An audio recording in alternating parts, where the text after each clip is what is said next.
This is the XNC Podcast, your Xbox newscast featuring Colteastwood, hosting industry interviews and gaming talk live on YouTube every Monday night at 5 p.m. West Coast and 8 p.m. East Coast.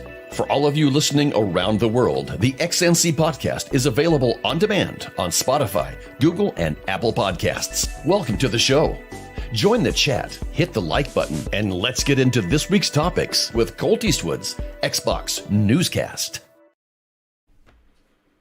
Welcome. This is the XNC Podcast. I'm your host, Colteastwood. Well, I'm a little bit nervous. I've done this a bunch of times, but I've got an excellent panel today. All the way from Australia, I've got the creative team, the juice, the love behind the Artful Escape, a new exclusive for Xbox. I want to welcome to the channel, I've got Josh Abrahams. He is the composer and co-composer for the game. I've got Eden Eltman, who is an excellent guitar player. We're going to get into what Eden does in a minute. And then we have the creator, the intergalactic spark that is Johnny Galvatron. How you doing, guys? Yeah, it's metal AF to be here.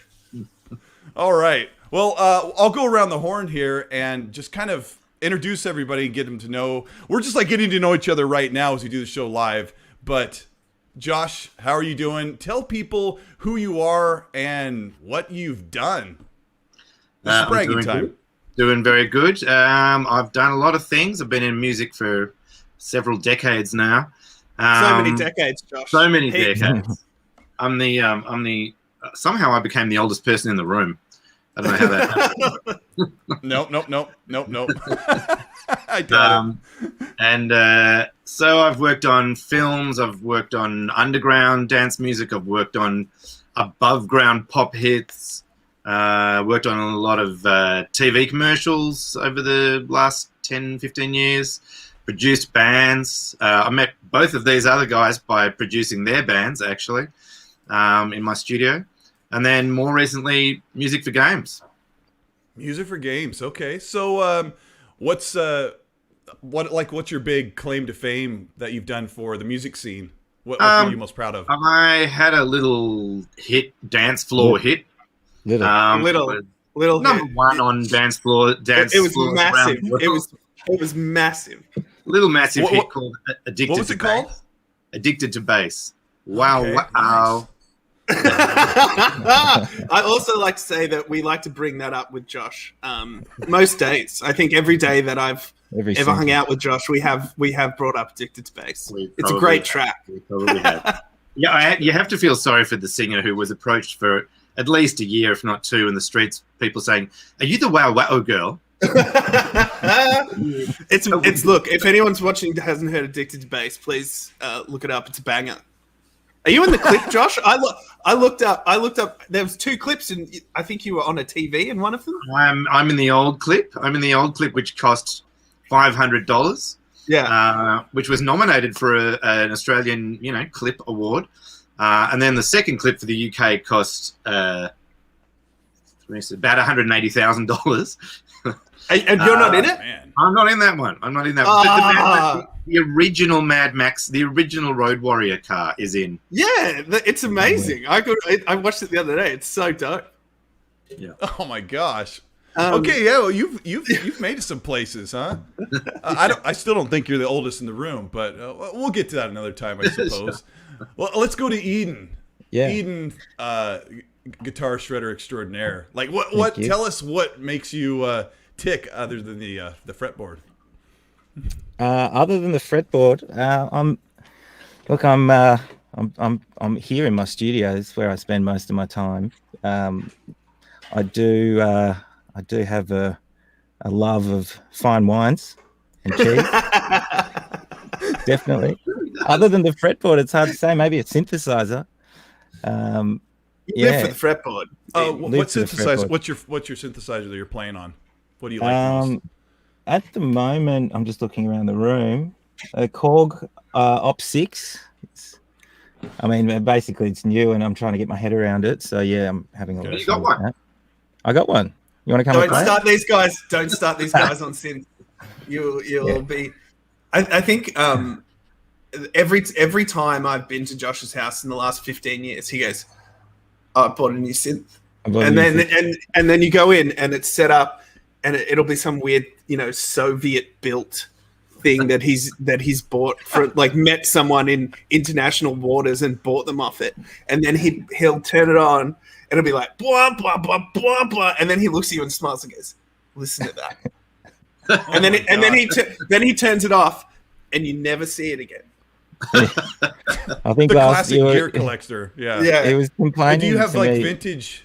Do you have vintage synths like Junos or anything like that? Both Eden and I have vintage synths. Yeah, Really? I've got a Korg Mini 700, which is, Josh, Well, correct me if I'm wrong. That's like probably the first Korg synth, analog synth. They made it for churches, and it obviously And was you just use it for sacrilege. lots of punk bands and disco bands used it for bass sounds because it's just a monophonic keyboard, but super cool. I was just fitting today. I was reading a Instagram, one of those silly posts that asks you a question, and it was Ozzy Osbourne says, "I don't want you to write a riff that would make Joe Satriani, excited. I want you to write a riff that's going to make kids want to pick up, go to the shop and buy a guitar." Oh, yeah. And the question was like, "What do you think?" And I thought to myself, well, I think Joe Satriani made me want to go out and buy a guitar, 100%. and then every guitar player that played with Ozzy Osbourne made me want to play guitar too. So it was just fitting. Came into my feed today. I guess that's the difference between the kid that picks up and plays the power chords, and then you got Eden, who was probably shredding as soon as you could. So you're a studio musician. You're a session musician. Is that what you're doing? Yeah, that's right. As well. Yeah, I've got a project called Eastwood. Also, interestingly, I often have to tell people Eastwood is in the direction, not as in Clint or Colt. Yeah, and. So that's very different to the game, but it's still a very fun little indie project that I have been working away at, and I've been working with Josh for probably 2 decades now, I reckon. Josh talked about his hit "Addicted to Bass," but in my heart, his best work was an ad that I don't ever think made it off the ground for Bailey's liquor. What was it? Melt into you. You did get off the ground. Oh, I did get off the ground. That was literally the sexiest song I've ever heard. Have you shown me this one, Chubba? Oh, it's beautiful track. I don't know. We even went and did a full length. So many people at the time. I mean, this was somewhere between 10 and 15 years ago. So many people at the time when the ad was on TV. This is for a commercial for Bailey's, liqueur. And it was only a 30-second ad, but we did that kind of sexy downbeat with a really great singer, with Juanita, who we've all worked with singing. And so many people were emailing saying, "Can I have a copy of that song?" So we made a full-length version of this 30-second piece, and Bailey's were sort of had it as a giveaway if you signed up to their mail list or whatever for a while. I don't know if you've heard it, Johnny. I would love to hear it, but trust you to break into the biz through a Bailey's commercial and have a hit with it. That's just amazing up your alley. That's where all the greats come from. Is from The Beatles were in they were advertising sneakers at the time, washboards for skiffle bands. Oh my gosh. All right, well, let's get to Johnny Galvatron as we go around the horn here. Johnny, you're the creator of this game, which we'll get into the backstory of what's going on. But tell people what have you been doing lately? You just launched this game. Tell them who you are, what it's all about. Hi, my name's Johnny Galvatron, Melbourne, Rock City. I did 3D computer animation at uni, and then I got a record deal about a week after I graduated, and then immediately forgot everything. And then toured the world for 5 years, hated it. Came home, wrote a novel, showed it to no one, and then rang up Josh and said, "I'm making a small iPad app. Would you like to make some music for it?" and then it spiraled out of control, and now we're all here on a podcast. Now we've crashed into the sun. You wanted to make like an interactive app on. I just wanted to make a little like. Have you played Sword and Sorcery? No, I have not. It's my all-time favorite like kind of mobile game. It's really good. It's a cool little narrative adventure. And I wanted to do something like that, but then as usual with the stuff that I do, it just things I went too far in a few places. Okay. But hey, how did Josh just rocked up at my door one day? Said, "I heard you making some weird Van Halen nonsense." Is that how it happened, Josh? Yeah, pretty much. The first time I met you when you rocked up at my house. Yeah, some dude got in touch with me who's acting as your manager at the time, and I can't remember how we got in touch. Maybe he was managing someone else as well that I'd done a remix for or something. And he said, "Look, I'm working with this kid. He's making some pretty cool, cheesy, 80s rock." And I'm like, I love 80s rock, 80s sort of synth rock. So he just he gave me your details and said you should go talk to him. And then rocked up and he went, "That's terrible. I'll do it." So I produced the 4 tracks for the 4-track demo for Johnny that got him signed to his worldwide deal. Yeah. Oh man. And the way I met Eden was I went to see a band, and this other band was playing the warm up, which was Eden's sort of power trio. It's kind of, I don't know, it was a little bit like King Crimson or something, like sort of King Crimson without singing, the 80s King Crimson. And I had a studio, and I just walked up and I said, "Man, you're amazing. I'll just record your album for free. I just want to record this stuff." Wow. And I made the stupid promise to put it out as well, which it turns out I'm not a record label. Josh, you're very generous. So eventually I handed the band over to a guy that we both know who is a record label. He was awful, so it just went downhill from there. But luckily we became the firmest of friends and did a lot of projects together. We've all got great stuff to say about record labels, don't we? Yeah, love the record label. So, Johnny, you put together a band and you toured for quite a while. You opened for some acts, or you helped some headlining acts. What was the thing that was going on for the past 5 or 10 years that you've been doing? Who did I tour with? Toured with Def Leppard once. That was amazing. And you can kind of tell. 1978. It would have been 2008, maybe. Okay. And it was like us and Cheap Trick and Def Leppard, and I was massive fans of both. And you can kind of tell like how nice bands are by like what their crew thinks of them, and the Def Leppard crew loved them, and they would write like messages on the ramp as they ran up to the stage and stuff, and they were like just an absolute amazing unit. I remember like Joe Elliott came up to me one time and he's like, like ego ramps on the stage. Yeah. Like it goes out into the crowd. We call them ego ramps. I'm not sure what they're called. But it's like uncool for the support band to go on the ego ramp. You never go on the ego ramp. Sure. And I didn't want to get kicked off the tour, so I didn't do it. And Joe comes up to me back at when we're backstage one time. He's like, "Have you been out on the ego ramp?" That's my British accent. "Have you been out on the ego ramp?" And I'm like, "No, man, I wouldn't go out on the ego ramp. I'd never do that." He's like, "If I was worried about you going out on the ego ramp, I wouldn't be a rock star." And I was my gosh. I was like, he's like, "Tonight, go out on the ramp." And I was like, "Sick, so cool. Sick, I will." So first song, I'm like, like Usain Bolt down the ramp. And when he's on the ramp, they like turn the speakers on under the stage because of the delay. They didn't have them on for me. So monitors. Yeah. yeah. They didn't have them on for me, so I got out the front and the music's like, doo, doo, doo, doo, doo. And I'm like, ah! It just ran back up the ramp and never went out there again. It's like a very like you're getting shot at by the audience. People don't know this. Like if you get off of your place, like, or if you can't hear the monitors, it's like somebody's like throwing something at you. I've been there. It's ridiculous.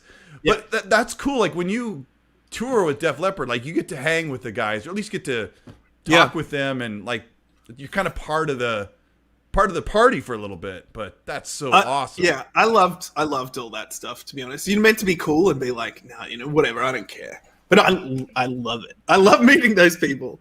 I like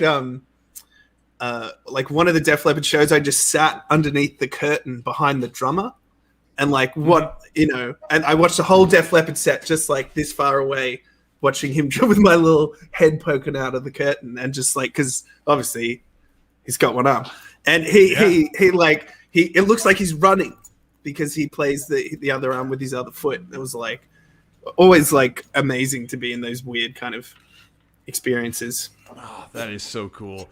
I've got a comment here from Hargate Chani, who's been a member of the channel for 3 months. He says, music and video games right up your alley, Colt Eastwood. To the panel, would you guys make a sequel to Artful, or are you thinking about doing something different next? Not a big sequel person, I think. I think Francis's biggest story is in his kind of emergence and discovering who he is. I don't know if the other stories in his life. I just like to think that he went off and was real successful. I don't, if you make a sequel, you have to give him a problem to overcome. You know what I've heard?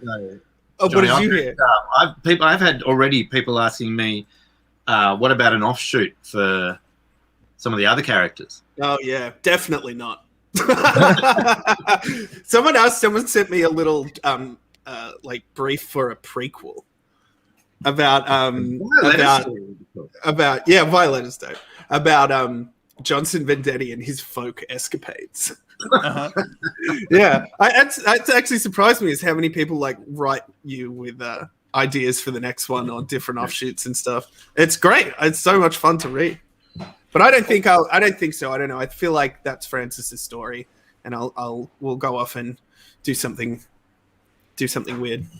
Okay, I'm gonna reset it for the audience who I'm not sure if everybody's played through the game, but I'll just kind of give it a quick explanation of what the game is. But this is the XNC Podcast, and I'm Colt Eastwood. I'm here, the host, with Josh Abrahams. I've got Eden Eltman, who is the guitar player and a session musician who worked on the game, and Johnny Galvatron, who created it and did so many more things for the game. So we're talking about what the Artful Escape is with Francis Vendetti, who, for me, the game is about it could be for anyone, a creator, a performer, an artist, anyone who wants to get their voice or their persona out there to the world and might be afraid to show who they are. And me as a content creator on YouTube or a guitar player, I'm a singer, I'm a keyboardist, artist. I tried to do all these things. I really love to share my talent. The game really struck a chord with me. I'm not allowed to use puns, all right? But shout out to the Kramer over here. But Francis Vendetti goes out on this crazy adventure. Goes to places he's never been to find out who he is. And really that's mostly what I could say about the game without spoiling it. But as you get through the game, you'll get to kind of find out who you are, who you should be, and instead of hiding your light under a bushel. So that's kind of what I got from the game. The game is absolutely fantastic. Give me a second, fellas. The music in Artful Escape is absolutely incredible. If you're a fan of the 70s, let me go back. If you're a fan of 60s, 70s, 80s, 90s music, it covers folk music, it covers synth, rock, metal, just pop.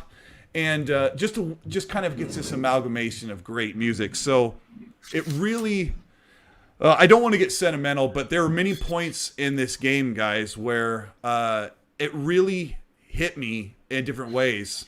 And we're going to get into it. There's a little bit about when you Josh and I are probably the same age. We probably feel like we're the old guys here in the group, right? You get to a point where you wonder if you've hit your peak, like Apollo Creed goes to Rocky and Rocky 4 and he's like, we're warriors, and our days are numbered. We'll get into that too. This is an excellent game. Sure. Okay, we'll get into that. I've got a couple super chats here. We got RDX Son of Fett. Well, we'll talk about some game stuff in a little bit, but he said the Halo Tech Test was live today. The stream was awesome. People are excited about Halo. We've got a bunch of Xbox fans here. Shout out to the over 200 people who are watching the show. Achievement, thanks so much for the $5 super chat. He says, all of y'all have a street or town named after you in Texas. Do you have a favorite memory or event in Texas? I don't know what the association with Texas is. These guys are you're all three from Melbourne, right? Yeah. Yeah. I've not been to Texas. No. I got relatives in I Texas. have either. You got relatives? I got relatives in Texas. One more. My mom lived in Texas. And then we got Gaz, good friend of the show. Gaz from Game On Daily. Thank you so much for the £5 super chat. He said, I just started playing Artful Escape and absolutely loving it. Feels like my eyes got injected with DMT. Now, Johnny, what's DMT? It's a hallucinatory drug that comes from a cactus? No. Yeah. Yeah? Yeah. I don't know where it comes from. I've had it. Not yet.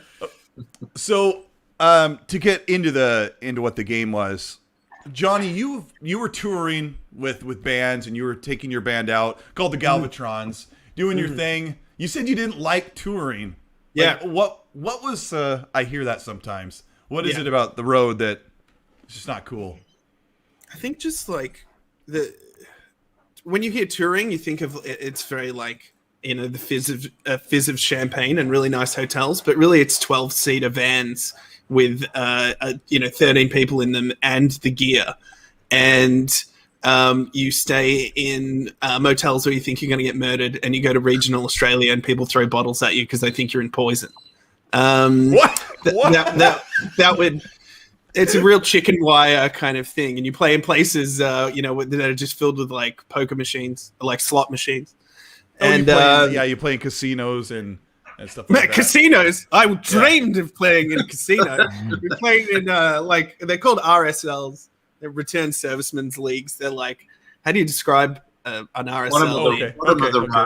Bottom of the rung pubs. Oh my gosh. Yeah. There's not much One else. time yeah, I know, and they're all the same, aren't they? Yeah, they're all the same, and you have to travel like 5 hours in between each one to. Yeah, because our country's so massive, so big. And it's not like traveling in America. Yeah. Did you travel all over Australia? Did you leave Australia, or did you stay within? We traveled through most of Europe. Okay. But then you see people like, what was it like? And you're like, well, I saw the inside of a mid-tier pub in Berlin, and then the inside of a van. Like that's it. I think we on the way through, and I saw a lot of wind farms. That's touring. Wind farms and slot machines. I also hear touring is a lot of waiting until the very end of the night when you finally go on at like 9 o'clock at night or whatever. 23 hours of waiting around. Yeah, well, would have been different for Johnny.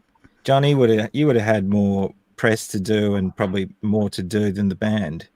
And the band ends up like waiting in the pub, drinking, being drunk by the time they get on, and then that's the waiting part. I've been there. I've done that. Yeah. Did you tour? You've done all the touring back in the days. Yeah, I've done tours up and down the East Coast and a little bit into the West. Well-known Australian acts, also an electronic group. Do you know Opio, artist Opio? Anyway, with him, he's fantastic, and Spoonbill.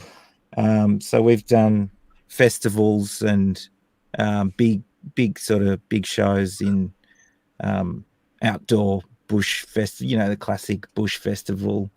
Those are nice, right? Searing 40-degree heat. Yeah, zombies walking around with dust coming out of their mouths, and oh my gosh, that's Josh and Eden's happy place. Yeah, that's the dance music festival world. Yeah. Wow. Yeah, terrifying to an outsider like me. Yeah, I probably had the best, what could be the best opportunities with touring. In that, I was a DJ, so I took, and this was back when we were playing records. I took a box of records. There was no sort of being crowded in vans and stuff. And even then, and I was touring with my girlfriend at the time, who was the singer. So it was as good as it could be. And even then, it's still B-grade hotels and crappy. And you're just food. drunk all the time. Drunk and you're tired. Yeah. And particularly with DJing, you're not on till, midnight or after. Such whinging. And even when you're on Jabba. You don't have to do anything. Playing records, you have to do a lot. Oh, I'm sorry. I never practiced as a DJ, so my practice was on stage, and it's a very, particularly with records, it's a very physical coordination. It's kind of like sport, and I'm not good at sport to the degree that, one time at a festival in front of a couple of thousand people, I took out a record and put it down on top of the record that was playing. And these guys think you just push a button, right? That's the stuff. I'm sorry. I'll just start that one again. We played what festival was it? Like Stereo? No, not Stereo. Something like that. Some dance festival, and we only got booked because the booker or the dude who owned the festival like the Galvatrons, but we were playing at the wrong festival. I've never cleared a tent so quickly as when we started playing at this dance festival. It was like the engineer was like filming it. He's like, "This is amazing. I've never seen a crowd disperse like this outside of like a fire drill." See, I actually had the opposite challenge because my tune was a kind of a crossover thing. Oh yeah. It's a sort of it's drum and bass, so it's fast. It's kind of like a rock song with dance beats almost, or Absolutely. a pop song. So back in those times, I got booked to play. I was like the DJ playing at rock festivals. So I actually played a New Year's gig at 1:00 in the morning, right after Silverchair. So you had the Silverchair, you literally had the Silverchair crowd, completely, really rock. And I came on at 1:00 in the morning with a line of dudes in flannel shirts with VB cans of beer.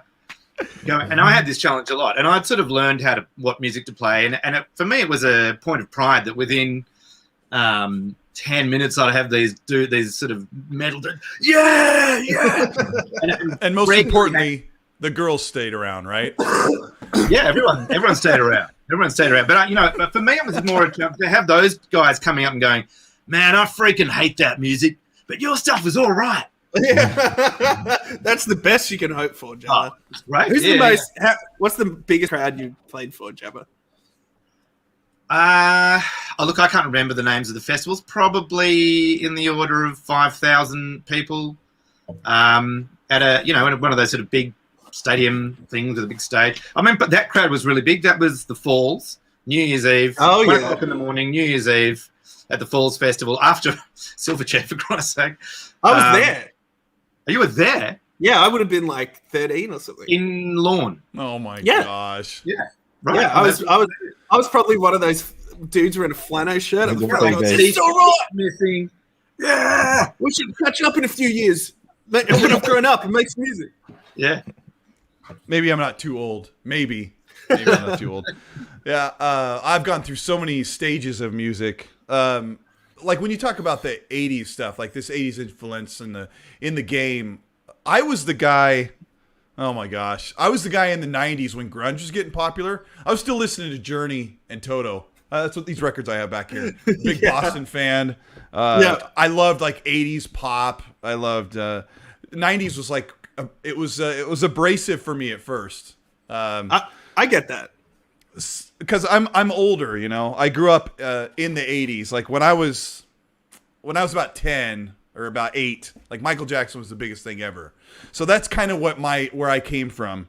So it took me a while, but when you talk about Silverchair and all that music, like the post grunge, the influence that you guys bring, that different type of music that you guys do, I have so many questions to talk about. But one of the things that when you're talking about touring, and there's a funny story that I want you to tell, Johnny, where you spend a lot of waiting until you can go on, because you go on it, when the sun goes down, you get to open up, or right before the sun goes down, your band opens for the headline, but you have all this downtime. Tell the audience here one of the things you were doing that became Artful Escape, like backstage on your downtime. Oh, like reading sci-fi novels and writing video game reviews. Yeah, I was definitely not very, very rock and roll. Yeah, I think there's just videos of our tour videos, and that the guys are at the bar and it pans over, and I'm like reading Dune in the corner and like trying to pull a hood over my head.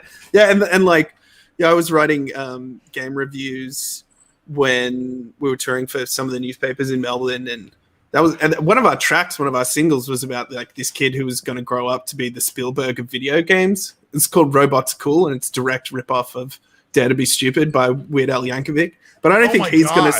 I don't think he's going to sue me because that would be just so hypocritical. Yeah. So I mean, I guess another reason I don't like touring is I'm just like to be locked away and watch movies and play video games. So that's me at my core. So you said you went to university and did 3D animation or 3D modeling or whatever. So you always kind of wanted to create something that wasn't behind the guitar and a microphone. You're a lead singer and a guitarist. I gotta ask, I have you here. Like, what's your go-to guitar? A Gibson Explorer, and I'll tell you why. Nothing to do with how it sounds at all. It's because it's quite a nice Gibson guitar, and when you take your hands off it to grab some power, it's weighted so it stays where it is. The neck stays up. Yeah, and that's the reason why I play the Gibson Explorer. It's got so much meat down here by the bridge. And I know. It's funny you say the Gibson Explorer because when you start the game, once you go out into space, that's the guitar that Francis takes is, as I see it, a Gibson Explorer. It's like a cross between an Explorer and then this MIDI guitar that Roland released that had a weird shape, and then it's got a little bit of Parker Fly, a little bit of Parker Fly in the head. Parker, oh my gosh. I think they went out of business. Are they Australian guitar makers? Parker Fly, no. Oh, okay. You know what I mean, yeah? Yeah. Adrian Ballou was. That's right. Yeah. I don't think they're out of business. Well, they might be. I don't know.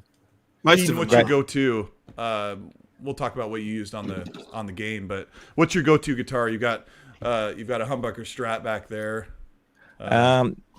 So there's quite a few guitars in here that you can't see. But the one we used on the game is the Strat, the Fender Strat there, which has got a custom hot pink plate on it. And okay. For extra speed. Yeah. Extra speed. It when we started the game, when I bought the guitar, it had a white hot plate, scratch plate, and then it got a black scratch plate when we started the game, and then as the game progressed, it became a pink hot plate. Really? So really important stuff. I just thought it was the lighting coming off of it, but no, it's actually a pretty cool guitar. I might knock something over if I go and pick it up. I've got a beautiful Yamaha SG. That's a new Yamaha SG that was gifted to me for my birthday by all my lovely friends. That was best present ever. Probably the nicest guitar I think I've ever played. They're very they make them to order from Japan. So gorgeous guitar. I've got another Yamaha SG and a Charvel and a Carvin, which you can't see. You can probably just get the green on the Carvin. And a bunch of acoustic guitars. Yeah. Wow. Lots. I grew up with a cousin who played guitar, and he was really popular, and I was probably 10 or 11. He was about 13, 14. And all his friends would come over to the house with their pointy, colorful guitars. Ibanez's or Ibanez, Charvels, and go through all the guitar magazines and just froth over all the pictures of Steve Vai and the tablature, and it was really beautiful. Have you seen that movie mid-90s? No. With Jonah Hill production. It's a beautiful film. It's about a bunch of kids growing up in the mid-90s in LA, skating and doing pot and just hanging out. And my experience was exactly the same as that, but instead of the pot and the skateboards, we had pointy guitars and tablature. And we were all just trying to figure out the latest Skid Row guitar solo, or and that was really it. And a lot of my friends at the time, similar, were getting into grunge, and I had a girlfriend that, you know, loved Jeff Buckley, and I felt that she loved him more than me. So I just could never get into him for years. I absolutely adore his music now. I think it's one of the game changers in music. But yeah, it was a pivotal time, the grunge explosion. When I met you, Eden, you were playing the SG. Not that SG, a different SG. Oh, yeah, I had a Gibson SG, an old 60. You not have it? The 60. I don't want to talk about it. It's a very there are some tragic stories behind some of our instruments. It was the most beautiful, toughest guitar. It was very Angus Young, real tough. That's it was great. That's what we recorded when I recorded the band, isn't it? Yeah. I've got another SG. I smashed my mirrored Gibson Explorer supporting Darryl Braithwaite at a fundraising concert. So it looked like a Kiss guitar. Yeah, it's shattered. Like Shattered. it was playing. Darryl Braithwaite is like an Australian adult Legend. contemporary singer, yacht rock kind of thing. Anyway, he has one hit called Horses, which at some point in everyone's life finds out is a cover. But we played before him, and it was like at some it was a bushfire benefit, and I usually had radio leads, and I'd do that thing of throwing the guitar across the stage to the tech, and I stood on the lead, and it just goes just falls and just shatters, and I couldn't get upset. I couldn't get upset. Didn't do the. No, I never do that. Okay. I don't. That's my boy. Yeah. Smashing guitars. And all the people in the front row had lost their house in the bushfire, so I couldn't even get upset about smashing the guitar.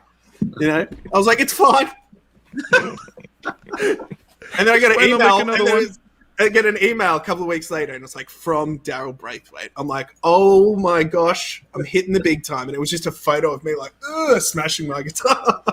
That is so awesome. Hey guys, do me a favor and give a hello to the indie gamer who's in the chat. He does a channel where he talks about indie games, and he gave you guys a really good video review. So say hi to indie gamer for me. Hi. Hey, indie gamer. Hey, thanks for the review. Appreciate it. Yeah. So the game's incredible. There's a lot to talk about with it. Let me look at what I have here.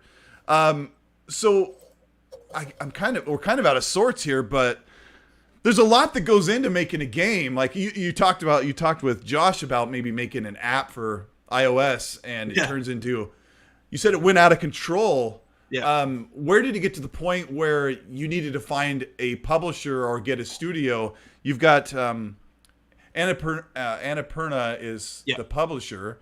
Yeah. And did you create the studio that you worked with, or did you how did this all happen? I was just gonna make an iPad app. That's how it started. Just I was just gonna write one 80s Van Halen track, and then suddenly you have a record deal. That was kind of how it happened. We did a Kickstarter, but we didn't really know what we were doing. And that stage it had already spiraled into this kind of large platforming, narrative-driven adventure with guitars. And Josh helped me do all the music for the Kickstarter. And during the Kickstarter, we got contacted by a couple of different publishers, and one of them was Anaconda, who were if you unaware of them, they're the coolest kids at school. They're the kids up the back of the bus, so cool. And I can't believe that we get to sit with them. They're super dope. And I spoke to them a couple of times, and then Nathan from Anaconda rang me up, and he's like, we're coming down to Melbourne for PAX in 3 months. Are you going to be there with the demo? And I was like, yeah, no probs. Absolutely. Definitely have a demo. See you then. And but we didn't have a demo. We didn't have a table. Didn't have anything. So we had 3 months. I called in my last favors, got one of the last tables in the indie section at PAX, crammed for 3 months with Josh and with Justin Blackwell and Sean Slevin, who are two lead programmers on the game, and Sean's the technical director of the game. And we just had been up for 2 days. We had to borrow money off someone's dad to get a TV for the display. I was super broke. And and they rocked up 10:30 sharp on the first day, and then they play. All three of the peeps from Annapurna played the game. Then they took me out for lunch, and victory. Really, just like that. Yeah. That's so, well, it sounds like just like that, but that was over like a 2 year. Well, I mean, period. I shouldn't say just like that. You were eating ramen and dry ramen out of the pack. So much ramen. Yeah. So I mean, there's kind of a Cinderella story here. At some point, Xbox stepped in and offered to help get the game pushed out. How did that work? Because it's an exclusive to PC and Xbox, right? For right now. So what was how did Xbox get involved with, because I actually thought that the Artful Escape of Francis Vendetti, I think was the original name. It was quite long. Right? Yeah, the publisher really was like, it's a bit long. And I was like, that's fair enough. It's starting to sound like a Fall Out Boy song title. Exactly. Yeah, so I remember covering it in 2018 or 2019, thinking it was coming out very soon because it looked like it was a finished game. And I remember saying the Artful Escape of Francis Vendetti and all of his guitars that he carries with him, or whatever the title was, right? And I thought this game was coming out, and then I didn't hear anything for a year. And then when it showed up again, Xbox Era, who's an Australian-based Xbox channel, did a really great preview on it. And I kind of got my eyes back on there. So how did Xbox come in and get you guys around to home plate? I should use baseball terms. I played baseball. I played baseball as a young, and there's a big baseball scene in Australia. But anyway, all right, okay. Look, this is a very like similar story to how everything happens with Annapurna, which is someone rings you and tells you that it has happened. So, like getting Xbox involved, I'm just like totally detached from that stuff. But it's like, that's the reason you have Annapurna. They give you these opportunities that are just incredible. Like, I don't know what I'm doing. I live in Melbourne. I don't know anyone from Xbox or how to get in contact with any of them. Just trying to make some weird nonsense. So, I think another good example of that is like when we decided to do VO for the game, after there was a bug in a playthrough and all the music broke. So I just did all the voices, like really lent into it like a Shakespearean actor on Star Trek. And at the end of it, I thought they were going to be like, that was a bad playthrough. But they were like, we should do VO. That was great. I was like, damn it. What have I done? But they're like, who are you thinking for Lightman? And I was like, who can I have? What's the echelon of what I'm allowed to have as an actor? And they're like, if you have anyone, who would you want? I'm like, Carl Weathers. I love Carl Weathers. They're like, really? they're like, we'll get back to you. And then a week later, someone calls you and is like, Carl's in. And then a week after that, he's just in the studio and he's reading all the nonsense that you wrote. Do you know when he recorded his stuff? I should say for the audience, when he says Lightman, for those who haven't played it yet, they're going to be playing the game after the show wraps. But Lightman is like the aging rock star who reaches out to your main character. It'll get into that in the game. So Johnny's thinking he needs somebody who's a legend, a golden legend. So Carl Weathers, Apollo Creed, from the dude from The Mandalorian, like he's the first on your list. And so you just shot the shot and you said, "Get me Carl Weathers." Yeah. So you asked Annapurna, and they were going to do the legwork for you. Yeah, well, they're attached to a film company. Not obviously, they are attached to a film company that makes some really dope films, like Her and Zero Dark 30 and American Hustle, bunch of dope stuff. The Master. Sausage Party. Sausage Party is the highlight for they are. That's right. Yeah. And what a family. It's very out of character with the rest of their catalog. But so you said that they said it's good. You said you were there? Yeah, I did. I directed the VO sessions. So Carl was my first one that I'd ever done, and it was terrifying because I suspected that he could punch me through the webcam. I didn't know it for sure, but I felt like if anyone could, And I think like 10 minutes in, I kind of realized that it's exactly the same as recording a singer, which is just like keep the vibe up, tell them they're dope, just nudgely suggest an idea and then tell them they're dope. So you were producing Carl Weathers' VO work, like his line delivery. You were helping direct like the mood and the delivery that. Yeah, it was amazing. And it's really cool too. It's like so Hollywood because the call sheet goes out and it's got code names on it because they don't put the actual project's name. And then everyone's name's changed up because they don't want people to know who's in the session. It's like salmon fillet or whatever on the top. Yeah, of the yeah. call sheet. Yeah. Ours so was, cool. I guess I can tell you now because the game's out. Ours was Cornerstone. Project Cornerstone. So, yeah, I know. But yeah, like working with all those actors was just like what an amazing privilege. Like, Jason Schwartzman like came into the studio and he had like a dressing gown and some capes and an umbrella and some different hats. And I'd be like he'd like into it. Yeah, he'd do the line one way and then I'd be like, what about this? And then he'd like hold up the umbrella and like put a different hat on and do the line that way. Like it was just a joy. Yeah. That's crazy. I get that. I did a singing session, like a session once with a singer on a job, and I had heard of this sort of legendary coach. He's not well known or anything. This vocal coach who's in Melbourne, and he got this Hollywood actor who was struggling with singing. He wasn't a singer, but he's a well-known Hollywood actor, and he was doing this thing, a musical that I was working on a long time ago.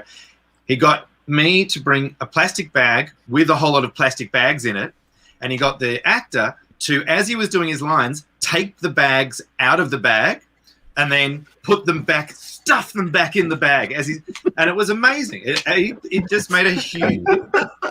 Like what? I remember doing I did a sting. I was singing in your studio for a project once, Josh, and you wanted me to sound tough, real like angry and tough. And you said, "Can you do it with your teeth closed and sing through your teeth?" It was so frustrating. It was probably the most frustrating moment in the studio. It was great. Sing with your teeth closed. Yeah. I feel it. Yeah, working with singers is just such like a. And I'm saying this as the singer, not the engineer. Really, it's just like. You have to be such a psychiatrist working with these weird, fragile singer creatures. It's like horse. It's like leading a horse somewhere, Yeah, absolutely. They're mysterious and powerful, but they've got magic in them somewhere, and you have to find it. Yeah. My gosh. Totally. I've totally heard the stories, but I've been a lead singer for a bunch of years in bands, and I've had nights when we go to the show and my voice is just not there, and I'm trying to tell the guitar player like, "Hey man, we got to tune down a half step. Like I don't know if I'm gonna make it tonight because we would sing 40 songs, and we were doing Journey and we were doing all kinds of stuff. Easy to sing Journey. He's real. Yeah. So like I would always tell him like, "Hey, we gotta." I don't know what to do because like my voice is not there, and he's like, "Oh, you'll be fine." I'm like, "What if I took your fingers and sliced them with razor blades? Could you still go on and play the guitar?" But yeah, you definitely sound like a singer. But yeah, that's kind of how I was. You do have to get over that. And then I learned with the band to just nothing hurts because the drummer's working his butt off, but. Yeah. There's nothing worse than going to a show and your voice isn't right. No worse feeling. It's frightening. But I was also the singer who helped the drummer carry all of his gear, helped him put it up, made sure I was because all I have was a mic stand. That's not traditional singer material. You obviously got too much soul. Drummers take on that burden when they decided to play. That's my opinion as well. They bought the ticket. They deserve to crash. The lead singer has two jobs. He puts up his mic stand and then he puts the scarf over it, and he's ready to go.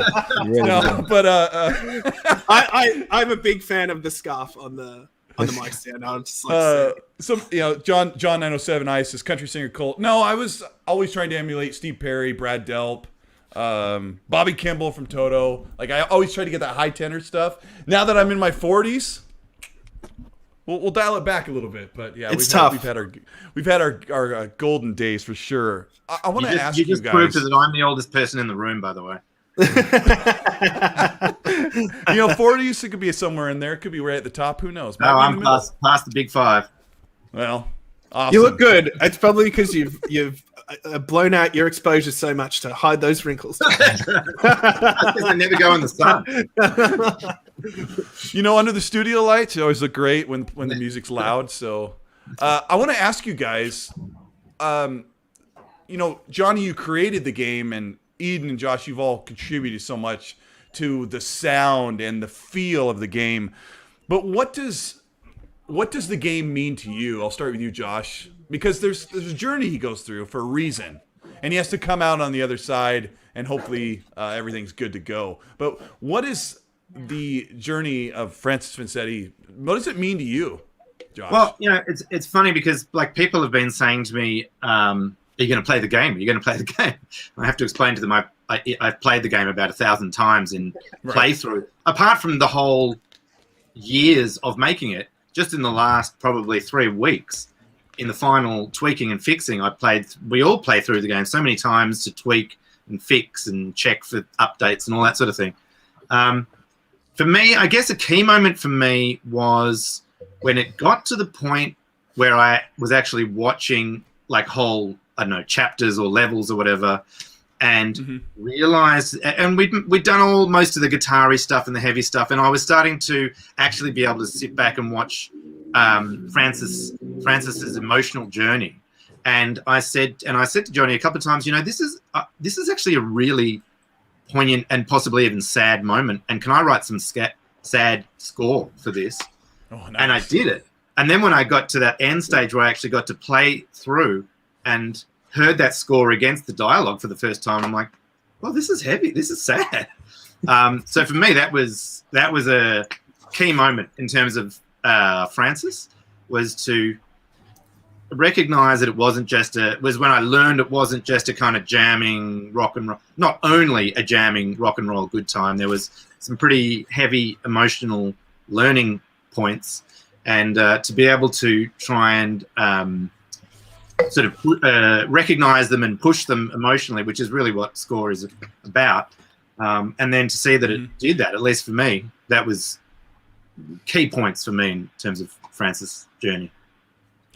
Yeah, I really appreciate that. That's cool that you go back and want to add something, because people can look at the game from the outside and say, it's kind of like a platforming, press this button, press that button thing, but there's all that dialogue that kind of tells the story. I've got a couple super chats here that a guy's going to give shout out. We got Risket for the Biscuit from Australia, who gives the Australian $2.99. He says Aussie, Aussie, Aussie. He's also on some podcasts, etc. I think he wants us to say oi, oi, oi. Oi, oi, oi. I love that. And then we got Lord Starkiller XSX01, who says the artistic style, music, and storyline in the Artful Escape is fantastic. So high praise from. Thank you. You guys are reaching out to gamers who play all kinds of different games. They play games that look photorealistic. They play games that are absolutely gory, where you're sawing people in half. They play games where you're a dude in a spacesuit playing a Gibson Explorer flying through the cosmos. So they really appreciate it. There was 2007 sends a little super sticker for $3. Thanks for that.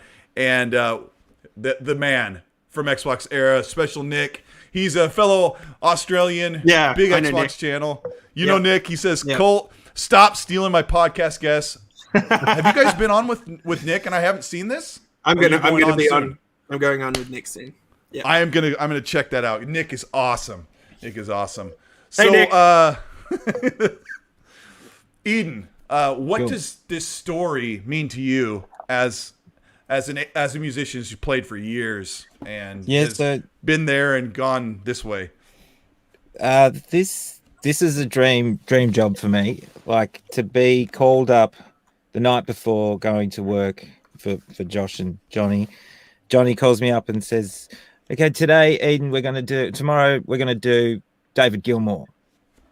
Okay, cool. So we listen to a few bits and then next week it's Steve Vai. Next week it's Joe Satriani, and these are classic guitar heroes that I've always loved and always tried to emulate. And I basically felt, as the game or the work that I did for it progressed, that I'd learnt how to become my own hero from when I was 15. So that for me is the dream. You couldn't ask for anything more in a job in music, or I couldn't ask for anything more. So yeah, I was very very lucky to get the job. I mean, I probably bumped into Johnny somewhere along the lines before the game in his rock and roll days. And Josh I've known for a long time, and it's just such a treat to work with the two of them. They're so funny. Like, Josh is very subtle in he's very dry, his humor. Josh, you can see, he's quite wet in his humor. Johnny's quite wet in his humor. And it was just heaps of fun. We just laughed the whole way through it, and we had a great time. And now just seeing seeing people who are posting their shredding moments and seeing it all put together and how it's reacting, how people are reacting to it has it's been nice. It's been really nice. Before I go to Johnny, I got to say, Eden, like, the type of person I am, the subtlety, the nuances don't go unnoticed when I played the game. Like, when you jump in the air and hit X on the controller, for instance, there's like a pinch harmonic, and then there's the rainbow lens flare thing. Like, this is all, like, guitarists and like big music fans. We did a lot of pinch harmonics. Johnny was like, no, not that one. No. And then, like, the skin on your thumb is just like torn off by the end, totally gone. Yeah. We did a lot. I want to talk to you, Ian, about. I really want to dive into what's going on, because you could push X at any time, and Francis will just start riffing. Did you guys get together and say, okay, this level's in the key of A or whatever, and just play whatever? Did you just freeform, or did you have certain? There was guidance. There was there was guidance, and there was sort of a range of notes that I could and couldn't play because otherwise they would clash. There was lots of emotional sort of feedback, and Johnny was quite particular in the type of shredding that he wanted. And it's interesting because it's not we talked about Bill and Ted's a lot, which is funny because they've come up a lot in the reviews, and Eddie Van Halen. And then we're just sort of, we were just trying to make these moments jump out. And look, for me, to be honest, we weren't working directly with scenes. I wasn't working directly with scenes. It was maybe the one where was that the trailer we did when he was gliding. The trailer was the picture, yeah. The trailer we worked to, and maybe the ending, the big solo at the end or something. Did. Yeah, so there were moments like that, but a lot of it was this is the background or the bed that Josh had produced, and let's put some stuff over it, and then it was up to them to edit and work out. Well, the great thing working with Eden is that he'd kind of, by the time he'd come along to us, he'd spent, from when he first held a guitar through to that moment with us, kind of filling his bag with licks of everyone and everything. So he, we'd be on a level, we'd play one of the backing pieces that's in that key, and Eden would go, and we'd go, that there, more of that. We'd sort of grab, as it went past, we'd grab stuff and go again and refine it down and down till. I was watching the videos of Eden playing the other day, and it's just you and me, like, he's playing and we're going, yes, no, yes. Yeah, there was there's a cool thing, and I was testing this out because I'm just so honed in on the guitar sound, and like you can hold X, and it's so funny. As I would go through the level, I wanted to hold the button the entire time, but it's so difficult to jump You got to jump do the traversal, but I did not want to let go of X because I didn't want him to stop playing. Because I'm listening to you do these scale runs and whatever. I don't know all the scales, but I know you're doing like these certain types of runs and trills and different things like that. And if you let go, you guys, I don't know who's responsible for this, but there's kind of a delayed sound, like an echo delay, that lets it come out and come back in without a jarring stop, which was absolutely. It was kind of tricky. It was kind of tricky to get it right.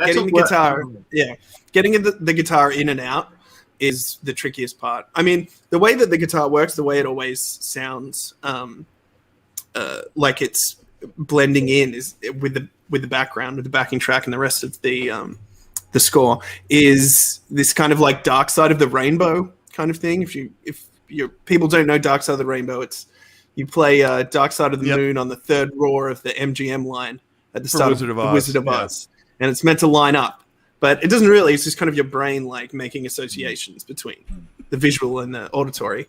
But you can do that DMT. And some DMT. Look, get on DMT, and so, but you can do that on a multi-music level. So whenever you're shredding and it's blending with the background music, you might hear a kind of a counter melody, or it might accentuate a crescendo, and your brain says that was meant to happen, but it wasn't really. It was just lucky, and so if it sounds good to you, it's because of your brain. But we also, we also try and make those moments happen. I try to jump and hit the pinch harmonic, or do the neat. There's now. The game doesn't tell you really, but you can jump and hit B, which is crouch on most games, and he'll do a knee slide, and then you can push Y and he'll slam down with the guitar, and you can use those accents as you're listening to Josh's background music. There's so much more to the game than most people will realize if they're not getting into it and getting into how you can interact with the guitar.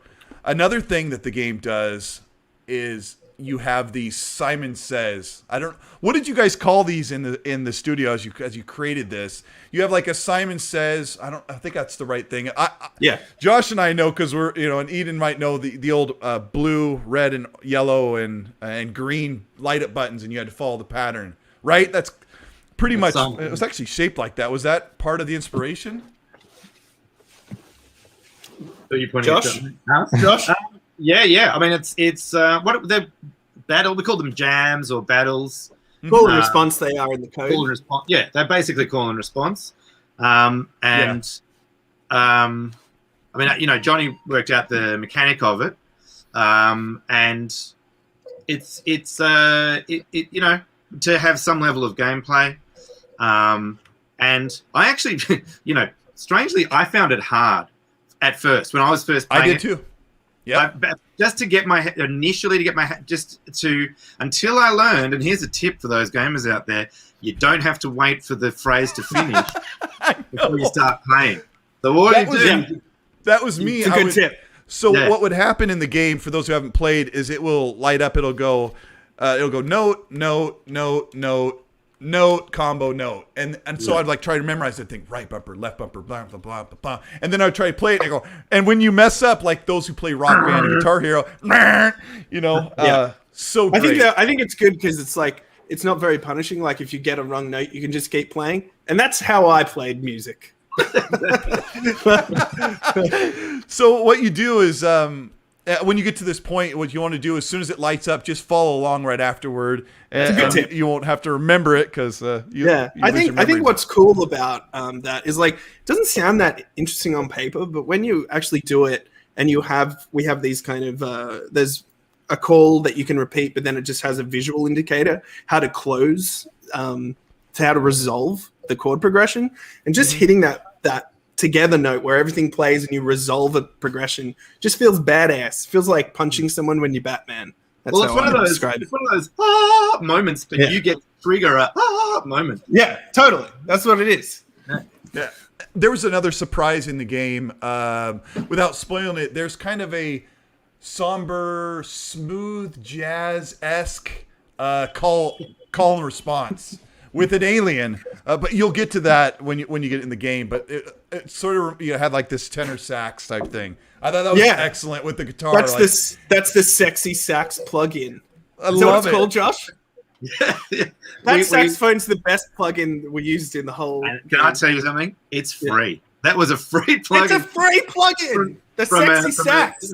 Actually, a very expensive music instrument software company, but they have a bunch of free things. I thought sexual sax or whatever it is. That's it. I mean, I thought you guys were actually recording a tenor sax with like a chorus or something on there because it sort of had this synth sound, but it sort of sounded authentic. It still had like that vibration of a. I got to tell you, we're hacks. We wouldn't do that.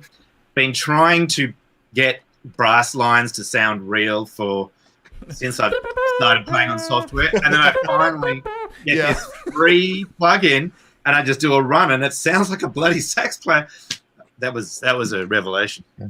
And Johnny's like, "We gotta get it in the game." Using a pitch wheel to not even massage it through, or just it does it all. You play some notes, and it sounds like a sax player.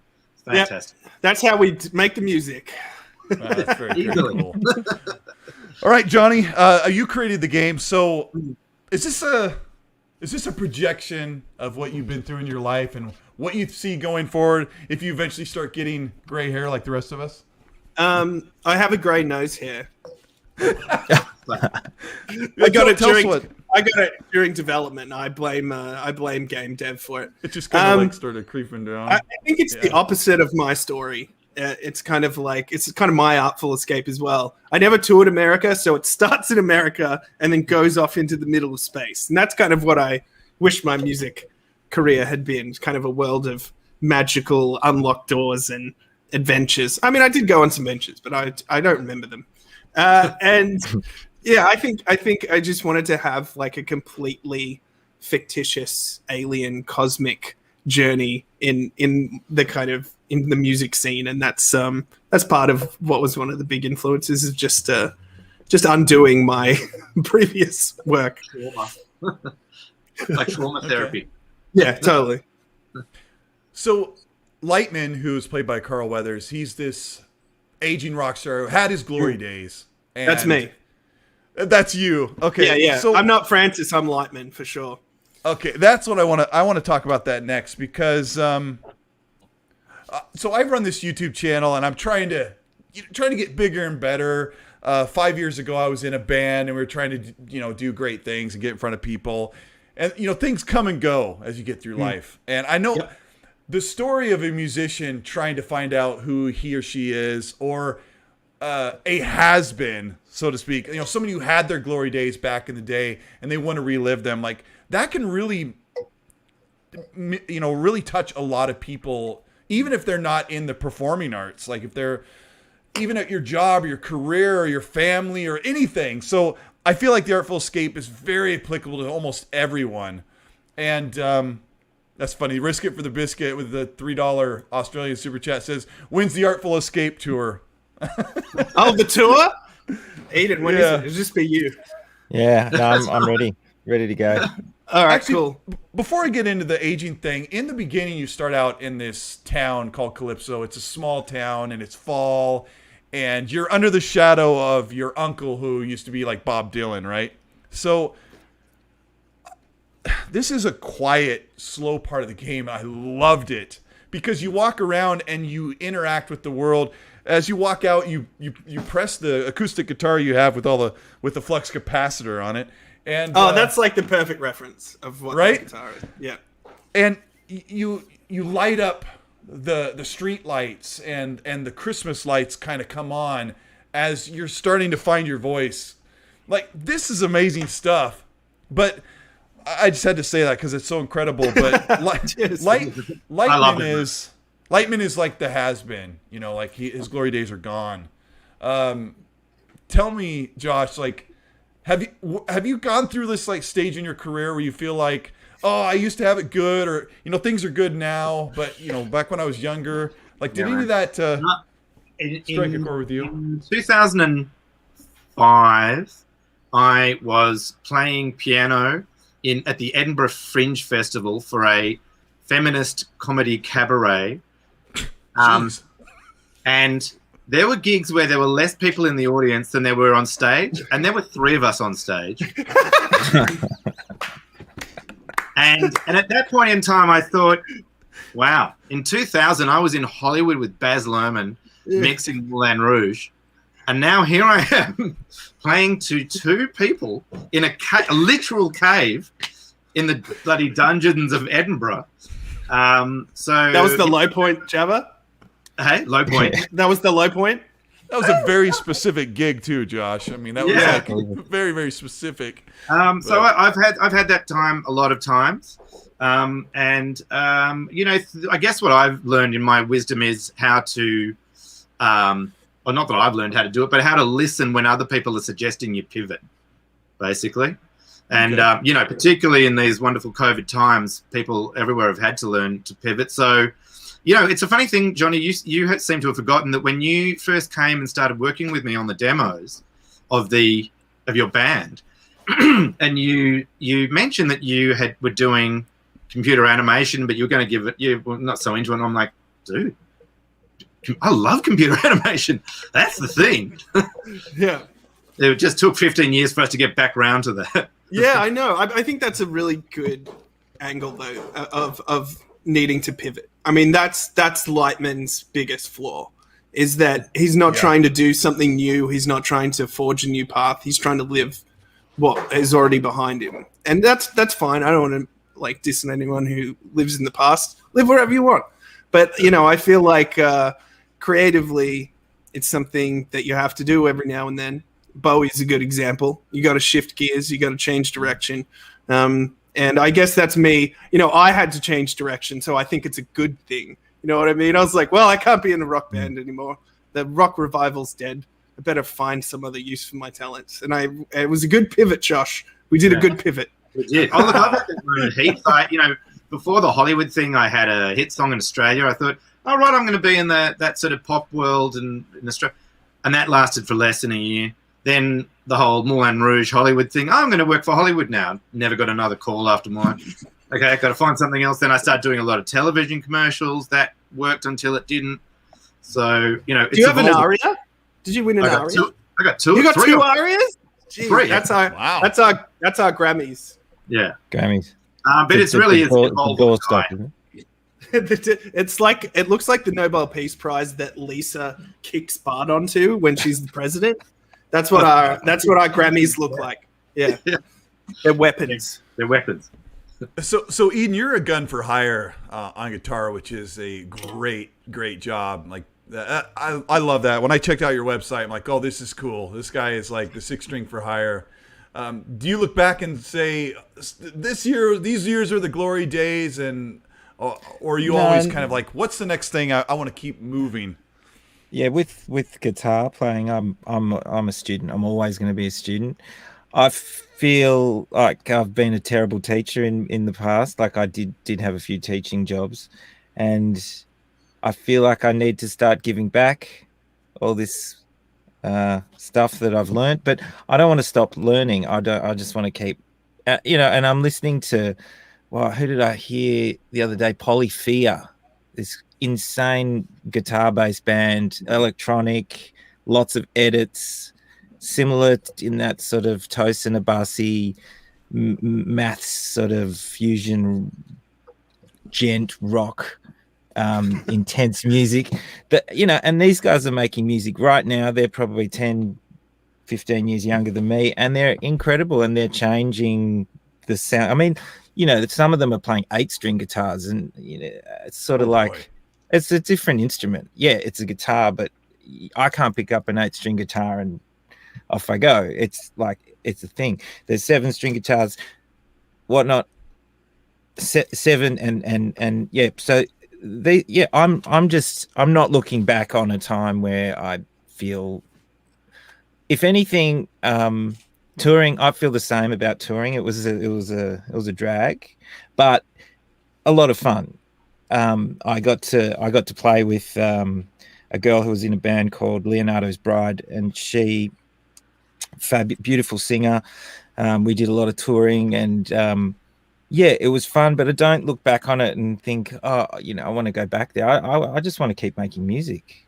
I want to keep keep my finger on what new plugins are coming out with synthesizers. Want to buy old synthesizers, new synthesizers. Like, I don't want to stop. It's a. Can I just say, going forward. Of Eden creatively, Eden has his own at Eastwood, and every time he sends me something and sort of bashfully says, "Oh, I don't know, what do you think?" I just hate his guts, because he is one of the best artists I know, and I am unbelievably jealous every time he sends me a new piece. His music, everyone should go have a listen to Eastwood. It really he said, is. The last text message, he said, "I actually hate you." He sent me this track to listen to and said, "Oh, do you think it needs anything? And what do you think?" And I said, "I actually hate you, because it's so good. His music is, and it's not. It's a little bit guitar-y, but it's kind of more like Air French band. If they were still making modern edgy stuff. It's dreamy and beautiful, and so certainly creatively, I'd say, Eden, you're not looking back. I'm not looking back. I always find too, when Eden comes into the studio, we're like, "Do you just want to have a practice over this track?" And you're like, "Yeah," and then he'll start shredding for 20 seconds, and everyone's like, "Oh shit, we better record this." I'd been sitting in the car for like 3 hours just practicing. That's good. So what kind of contacts did you guys make? Did you get in contact with the Xbox team at all? Did anybody reach out to you and personally, like, if you had been able to talk to anybody from the Xbox team that the audience would like to hear about? Met Phil once. Phil's like, "Dope game." I was like, "Thanks, man." That's the end of my Phil story. Yeah, I messaged him. You got him to tweet about the game. I owe you a slab of beer, my friend. Yeah, he's he's a music fan. He's a big music fan, and he spent like his adult years in Seattle surrounded by that music. So, he really likes a very unique thing that you guys are doing.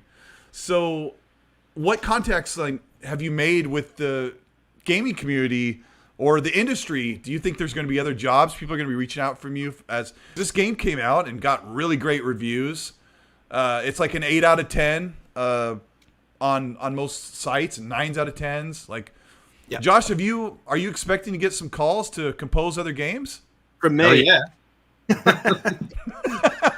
It could just be like the film industry and the pop industry. Yeah, no, I don't. I think this one. I mean, particularly because it's better generally if I don't do the talking. So this is extremely good behavior for me. Let me say that. Most times. No, just stop there, Josh. Yeah, exactly. Oh my gosh. For example, when I was thinking about starting a record label, and I was talking to one of my best friends, what should I call it? And she suggested Burnt Bridge Records. that does. I have heard that. That hasn't been the case. I've played music with you forever, but you have burnt every other bridge, Josh. So at point being that Johnny, I think I'd like to keep working with Johnny, and I think Johnny is very good at fostering relationships, and we have, I guess the relationships that I sort of look further more backwards than forwards in my relationships. The things that I've gathered that I can use always on the next job. So I have people like Eden. I have a couple of singers, one particularly who is just always my go-to. Like Eden, she walks in, you're playing through the thing, and she's only heard about 30 seconds, and she's already she's heading for the mic, ready to sing. Yeah. Wow. This incredible creative confidence and competency. And similarly with a bunch of other artists on various instruments. It's more that I think of those kind of people assets that I have to bring forward in, fingers crossed, opportunities that this with, I think, more Beethoven and Dinosaur as the kind of pointy end will sort of bring our way. Yeah, Josh and I and Eden as well, I would say, will be probably doing some scores outside of our own games. All right. Eden, but we can't talk about it. Not allowed to tell you what it is because it's a secret. No ambush journalism here. All right, cool. Eden, are they going to have you play guitar to take Steve Vai's place for the next Halo game? Ooh, I wouldn't take. There is no. Look, Steve Vai built a career out of He replaced Ingrid Malmsteen in Alcatraz. He replaced Eddie Van Halen for David Lee Roth. Well, that was David Lee Roth. No, he went into replaced Adrian Vandenberg in Whitesnake, and then he became David Lee Roth's guitarist. Mm-hmm. And then he went off and did his own thing. And he said in this interview, probably in the 90s on MTV, and it was interviewed by an Australian guy called Richard Wilkins, so it must have been on Australian MTV. And I think I remember watching it at the time. And I just recently saw it, and he said something I didn't realize, replacing all these guitarists over the years was everyone just wanted me. They didn't want, somebody who's a replacement or who just fits in nicely to the band or sounds like the last guy. When he came out with Passion and Warfare, it was so different and so creative and unlike anything we'd heard before. And he said, I didn't realize this whole time people just wanted to hear the vulnerability and the so me replacing Vi, absolutely no way. Not a chance. That's a great answer. Yeah. Well, so Eden, what are you hoping to? Are you getting some job opportunities because of this? Not so much at the moment, but I'm getting a lot of love, which is nice. It's nice to be noticed. I'm working on heaps of music here. We're still in lockdown. I can't believe it, but I've got a mate who's he's got a studio down the road, and he's we're allowed to have like a little bubble friend over. So we've been working on some cool stuff. It's sort of along the John Mayer sort of poppy rock blues vibe. So that's in the pipeline, and my own stuff. And because of the game now, the Eastwood stuff that I've been doing for the last probably 5 or 6 years is starting to incorporate more guitar, more sort of similar sort of playing to what you'd hear on the game. Nice. Finally. Johnny, someone in the chat asked Johnny, who came up with the art style? Like that color palette and the way the game looks? Yeah, I started when I was like, I'm going to make this little game, and I was like, I can't be bothered learning how to 3D model again. I'll just draw some stuff and put it in as sprites and see how it goes from there. That was how it began. Pure laziness. And then I did develop the demo and drew all the stuff there, and it's okay. It's fine. I got a publishing deal, and then I could hire some damn professionals to come in. And I have Arden Beckwith, who's our illustrator, who had no internet footprint whatsoever, and I found her on this bizarre site called australianillustrators.com.au, where she had a profile, and that's how I found Arden. It's just like an absolute miracle, and she drew pretty much everything you see, unless it's meant to look like a bad drawing, in which case I did that. Oh, you did like the hand-drawn stuff? Yeah. So, man, I guess I'd have to really dive into how she created all this stuff, and who did all the animation? Tess Monash did everything that kind of pops, locks, rocks, moves, rolls. That's amazing. And then we had two other artists on the team. There's 4 people on the art team, 5 including me. Mikey McCusker, who did all the 3D, and Harry Truman, not the president. He's like a 24-year-old guy from Brisbane. And he did a lot of like set dressing, building on what Arden and Mikey and I had done, and just made these just wonderful landscapes. Because the whole game's like this giant tracking shot. You're past stuff before you see it sometimes. So, but we still every time just this crazy detail going off into the distance and these amazing vistas. And I'm just in awe of the art team. Yeah, there's just things that happen in the game and stuff in the background that you just wouldn't expect. It's absolutely beautiful. I want to talk more about some of the things that happen in the game, but I don't want to spoil it for people because I didn't know what to expect from even the preview that I saw, and I was very pleasantly surprised. Eden, like when we talk about animation, Eden and I was a little upset sometimes when Francis's fingers weren't up on the neck high enough for the, because I was so into it. That's the creative. Hey, that's not my fault, man. I wasn't paid enough. Man, it was hard enough. It's hard enough making this game with like 8 people. Can't get all it's the amazing. fingers looking right. Jesus. No, it's absolutely. This interview is over. It's absolutely amazing. I love it so much. I just pictured.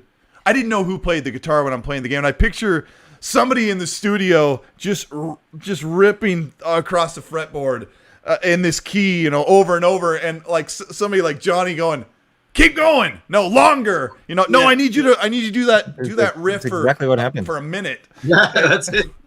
My fingers hurt.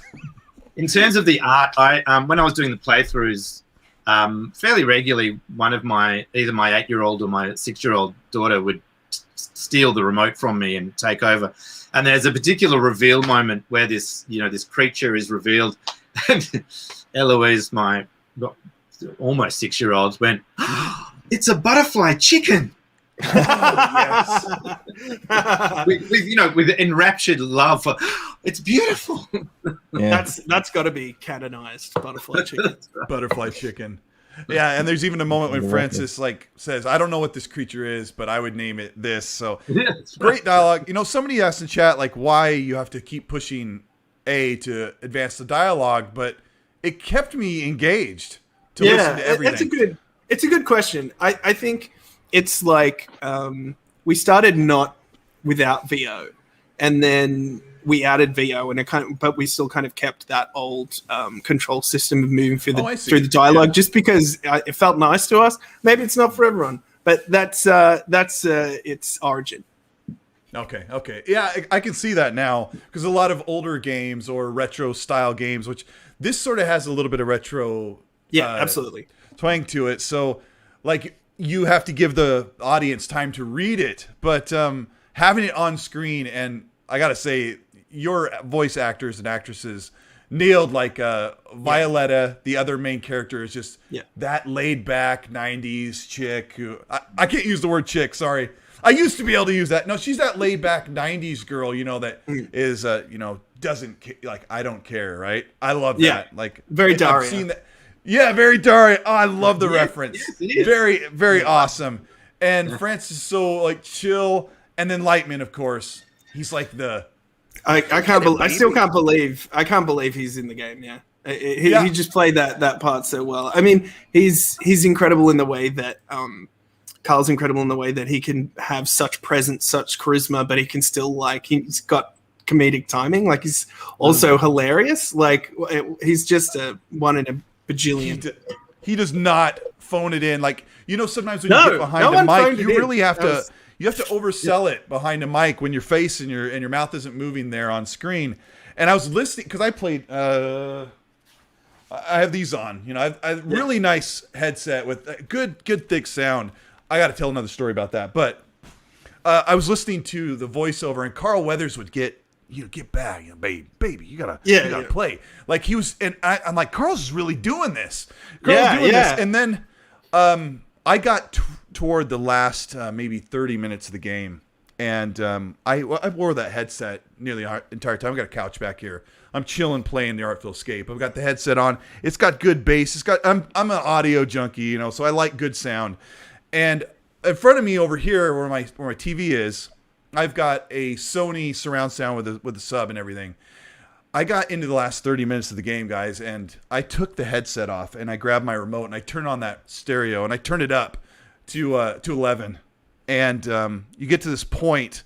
I don't want to spoil it, but you get to this point where if you ever stood on stage and you're ready to do your thing for the people, I got into that moment, and I turned up that stereo. I've got surround, the subwoofer, and music is my life. And when that came on, oh my gosh, I'm a grown man, guys, but I got very emotional. And my kids and my wife were in the other room doing their thing, and I was in here welling up, because I've spent years of my life raised on pop and rock music. I've played for a few hundred people as a lead singer and a rhythm guitarist.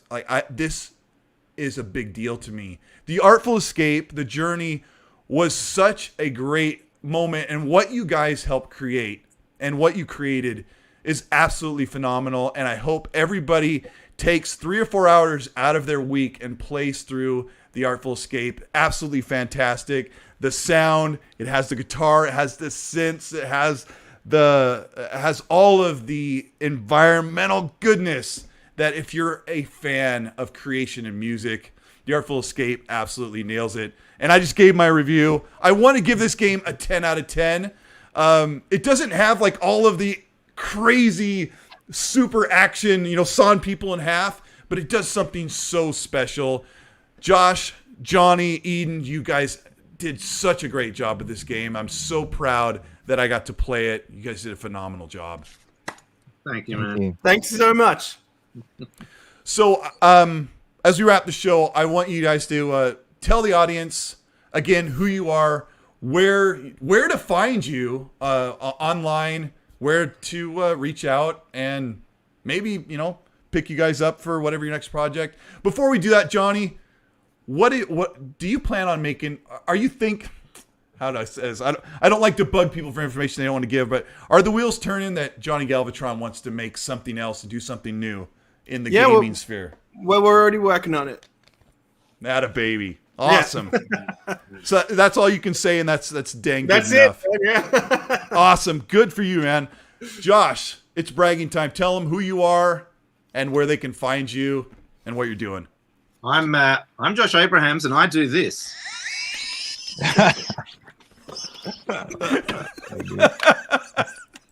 And you can find me. I've been very, very lame with websites and self-promotion, but I finally got something together. JoshAbrahams.com. Whoa! Where you find me.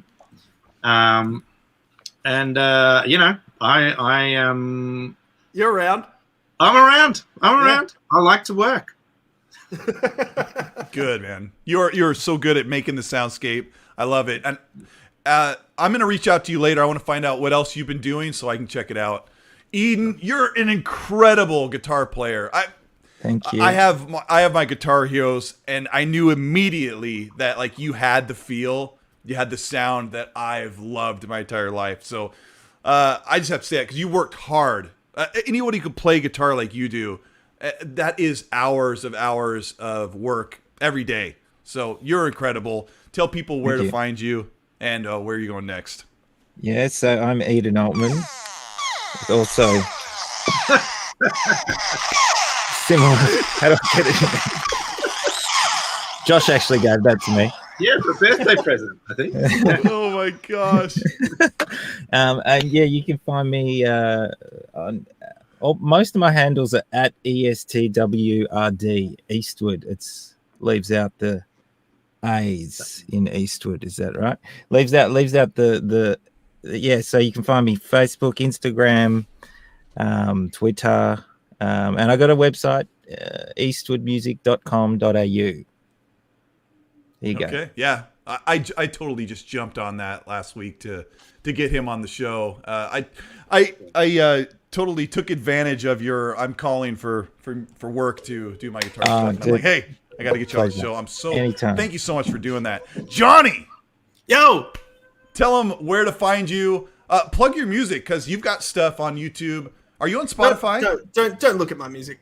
Look at the Artful Escape stuff. That's what I'd like you to look at. That music. You don't need to go into my back catalog.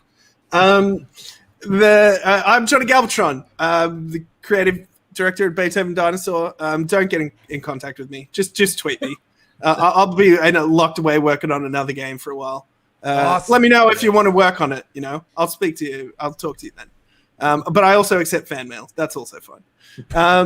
So I'll be out working on the next game. I'm working on it this afternoon. So I'm already there.